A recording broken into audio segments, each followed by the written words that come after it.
نماز فجر کے بعد اس سورت کی تلاوت اللہ خود کرتے ہیں۔ یہ سورت غریبوں کو امیر، بیماروں کو صحت مند اور حاجت مندوں کی حاجت کو پورا کرتی ہے، ہر ایک پریشانی کو ختم کرتی ہے، وہ سورت یہ ہے۔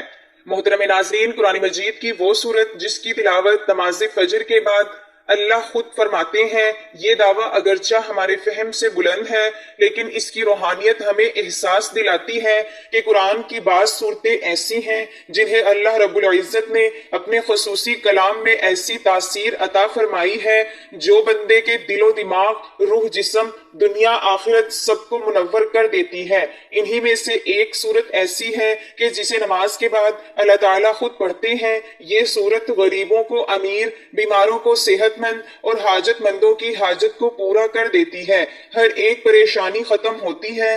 یہ صورت اپنی تاثیر، روانی اور معنوی حسن میں ایسی بے مثال ہے کہ اس کے بارے میں کہا جاتا ہے اگر کوئی بیمار اس صورت کو دل سے سنے تو شفا پا لیتا ہے، اگر کوئی پریشان دل سے پڑھے تو سکون پا لیتا ہے، اگر کوئی فقیر خلوص سے تلاوت کرے تو مالدار ہو جاتا ہے، اور اگر کوئی گناہگار سچے دل سے اس کے مفہوم پر غور کرے تو اللہ کے قریب ہو جاتا ہے۔ نماز فجر کے بعد اس کو پڑھنا اس لیے بھی خاص مانا گیا ہے کیونکہ اس وقت رب تعالیٰ اپنے رحمت کے دروازے پوری وسعت سے کھول دیتا ہے۔ ایک طرف یہ سورت مبارکہ ہمیں اللہ تعالیٰ کی رحمت حاصل کرنے کا حوصلہ دیتی ہے تو دوسری طرف یہ سورت مبارکہ ہمیں یہ سکھاتی ہے کہ اللہ کی رحمت ہر چیز پر غالب ہے۔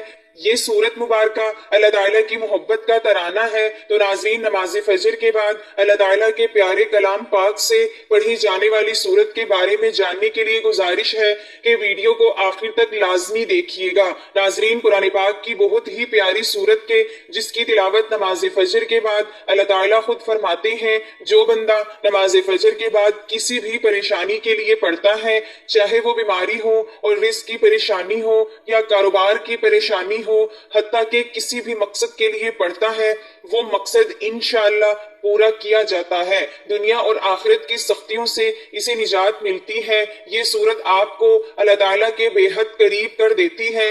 بے شک جس طرح کے آج کل مشکل حالات ہیں، ہر بندہ پریشان ہے، تو بندہ اس پریشانی سے بچ کر اپنی زندگی میں کامیاب ہونا چاہتا ہے تو اس صورت مبارکہ کو نماز فجر کے بعد ایک مرتبہ لازمی پڑھیں۔ یہ صورت غریبوں کو امیر، بیماروں کو صحت مند اور حاجت مندوں کی حاجت کو پورا کرتی ہے، ہر پریشانی کو دور کرتی ہے۔ اگر کوئی صبح نماز فجر کے بعد پڑھے گا، فرشتے دن بھر اس کی حفاظت کریں گے، اور اگر کوئی رات کو پڑھے گا تو فرشتے ساری رات اس کی حفاظت کریں گے۔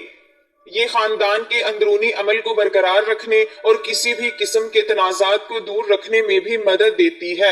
یہ قرآن پاک کی وہ سورت مبارکہ ہے کہ اس کی تلاوت اللہ تعالیٰ خود فرماتے ہیں، جو شخص اس کی تلاوت نماز فجر کے بعد کرتا ہے، اللہ اس سے بہت خوش ہوتے ہیں اور اسے وہ سب کچھ عطا کیا جاتا ہے جو وہ مانگتا ہے، جس کی وہ خواہش رکھتا ہے۔ یہ بہت آسان سا عمل ہے، معجزات کو دیکھنے والا عمل ہے۔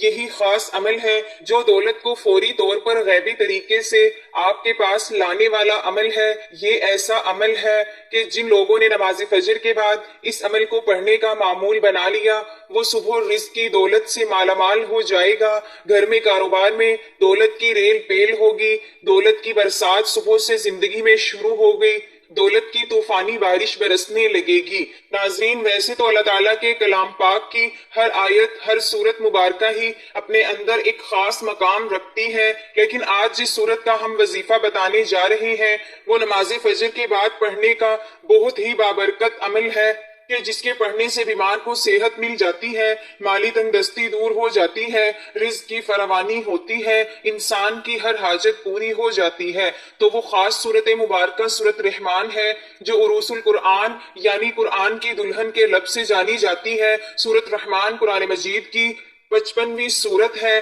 جس کا آغاز اللہ تعالیٰ ایک عظیم صفاتی نام الرحمن سے ہوتا ہے، جس کا مطلب ہے نہایت مہربان، بے حد رحم فرمانے والا۔ اس سورت کی کل 78 آیات ہیں۔ یہ مدینہ یا مکہ میں نازل ہوئی، جمہور علماء کے مطابق مکی صورت ہے۔ اللہ تعالیٰ نے اس صورت میں اپنی بے شمار نعمتوں کا ذکر فرمایا ہے اور ہر نعمت کے بعد بار بار یہ آیت دہرائی ہے، فَبِأَيِّ آلَاءِ رَبِّكُمَا تُكَذِّبَانِ، پھر تم اپنے رب کی کون کون سی نعمتوں کو جھٹلاؤ گے۔ یہ آیت اس صورت میں 31 بار دہرائی گئی، جو قرآن کریم میں کسی بھی آیت کا سب سے زیادہ تکرار کا منفرد اعزاز ہے۔ یہ آیت بار بار دہرا کر دراصل انسان کے دل کو جھنجھوڑنے کے مترادف ہے، تاکہ وہ اللہ کی نعمتوں کو پہچانے، اس کا شکر ادا کرے اور اس سے لو لگائے۔ صبح کے پرنور وقت میں جب انسان اپنے گناہوں پر نادم ہو کر اللہ کی طرف جھکتا ہے تو سورۃ رحمان جیسے کلام کو پڑھنا اس کے دل کی صفائی، نیت کی پاکیزگی اور روح کی بلندی کا ذریعہ بن جاتا ہے۔ حضرت علی رضی اللہ تعالی عنہ فرماتی ہیں، میں نے رسول اللہ صلی اللہ علیہ وسلم کو فرماتے سنا کہ ہر چیز کا ایک دل ہوتا ہے اور قرآن کا دل سورۃ رحمان ہے۔ سورۃ رحمان ایسی سورت ہے جس کی تلاوت کرنے والا نہ صرف دنیا کے فائدے دیکھتا ہے بلکہ آخرت میں اللہ کی خاص رحمت کے سائے میں چلا جاتا ہے۔ اس سورت کا وظیفہ رزق میں کشادگی اور دشمنوں سے نجات، حسد اور جادو سے حفاظت، اولاد کی بہتری اور ہر مقصد کی تکمیل کا عظیم ذریعہ ہے۔ جس بندے کے دل میں نیت ہو کہ وہ صرف اللہ کی رضا سے یہ وظیفہ کرے گا، اس کے لیے یہ سورت دنیا کی سب سے بڑی دوا، سب سے عمدہ دعا اور سب سے خاص ندا بن جائے گی۔ حضرت عبداللہ بن مسعود رضی اللہ تعالی عنہ سے روایت ہے کہ رسول اللہ صلی اللہ علیہ وسلم نے فرمایا، ایک رات جنات کو سورۃ رحمان سنائی۔ جب آپ صلی اللہ علیہ وسلم ہر بار پڑھتے فَبِأَيِّ آلَاءِ رَبِّكُمَا تُكَذِّبَانِ تو جنات جواب دیتے، اے ہمارے رب، ہم تیری کسی نعمت کو نہیں جھٹلاتے، تمام تعریفیں تیرے لیے ہیں۔ جب صحابہ کرام رضی اللہ تعالی عنہ کو یہ بات پتہ چلی تو عرض کیا، ہم تو جنات سے بھی گئے گزرے نکلے، ہم تو خاموش رہتے ہیں۔ اس پر آپ صلی اللہ علیہ وسلم نے فرمایا کہ تمہیں جنات کی پیروی کرنی چاہیے۔ مفسرین کا بیان ہے کہ سورۃ رحمان کی تلاوت کرنے والوں کو اللہ رزق میں کشادگی عطا کرتا ہے۔ اولیاء صوفیہ نے تجربہ کیا ہے کہ جو شخص مسلسل سورۃ رحمان کو توجہ سے سنتا اور سمجھ کر پڑھتا ہے، اسے دل کا سکون، ذہنی سکون اور جسمانی شفا حاصل ہوتی ہے۔ حضرت امام زین العابدین رضی اللہ تعالی عنہ جب سورۃ رحمان کی تلاوت کرتے تو اس آیت پر پہنچ کر رو پڑتے اور بار بار کہتے، یا اللہ، میں تیری کسی نعمت کا انکار نہیں کرتا۔ ایک دفعہ ایک شخص اللہ کے ایک برگزیدہ بندے کے پاس آیا، وہ شدید تنگ دستی، بیماری اور پریشانی میں مبتلا تھا، تو بزرگ نے فرمایا، نماز فجر کے بعد سورۃ رحمان خلوص سے پڑھا کرو۔ کچھ ہفتے بعد وہ شخص واپس آیا، اس کا چہرہ چمک رہا تھا، اس کا کاروبار چل پڑا اور اس کے مسائل حل ہو چکے تھے۔ وہ شخص کہہ رہا تھا، اللہ کی رحمت نے مجھے ہر میدان میں فائق کر دیا۔ ناظرین، یہ وظیفہ آپ نے اللہ تعالیٰ پر پورا یقین اور اپنے اللہ سے امید رکھتے ہوئے کرنا ہے۔ کسی بھی صورت آپ کو مایوس نہیں ہونا، کیونکہ اچھے اور برے حالات ہمیشہ کے لیے نہیں ہوتے۔ اسی لیے آپ نے نا امیدی کا شکار نہیں ہونا، کیونکہ زندگی بھی عجیب ہے۔ کبھی کبھی یہ اتنی خوبصورت لگتی ہے کہ جی چاہتا ہے کہ ہمارا ناطہ ہمیشہ کے لیے زندگی سے جڑا رہے، کبھی یہ ناطہ نہ ٹوٹے، اور کبھی جب زندگی ہماری امید اور توقعات پوری کرنے میں ناکام رہتی ہے تو دل کرتا ہے کہ یہ زندگی جلد ختم ہو جائے، مگر یہ حقیقت ہے کہ دکھ اور درد میں وقت طویل سے طویل تر ہوتا جاتا ہے۔ اسی طویل سفر سے انسان بار ہار کر مایوسی کا شکار ہو جاتا ہے۔ انسان خود بھی سمجھ نہیں پاتا کہ آخر اس ساری صورتحال سے کیسے نمٹا جائے۔ ناظرین، انسان کی فطرت ایسی ہے کہ اسے زندگی میں سب کچھ اپنے مطابق چاہیے، سب اس کی مرضی اور منشا کے مطابق نہیں ہوتا۔ وہ تو نا امید اور مایوس ہو جاتا ہے، ساتھ ہی اسے احساس ستاتا ہے کہ اب مزید نہیں جینا۔ انسان بنیادی طور پر جلد باز واقعہ ہوا ہے۔ اسے اگر کچھ حاصل کرنا ہوتا ہے تو اس کے لیے جدوجہد کرتا ہے، دعائیں مانگتا ہے، محنت کرتا ہے، مگر جب اس کی منشا کے مطابق اس کو پھل نہیں ملتا تو وہ تھک جاتا ہے، اور اسی تھکن میں وہ مایوسی کے اندھیروں میں اپنا وجود، اپنی امید اور اپنا یقین کھو بیٹھتا ہے۔ اسے زندگی بے رنگ لگنا شروع ہو جاتی ہے۔ دوسرے الفاظ میں اس کی زندگی میں دلچسپی ختم ہو جاتی ہے۔ مگر یاد رکھیں کہ کچھ بھی ہمیشہ کے لیے نہیں ہوتا۔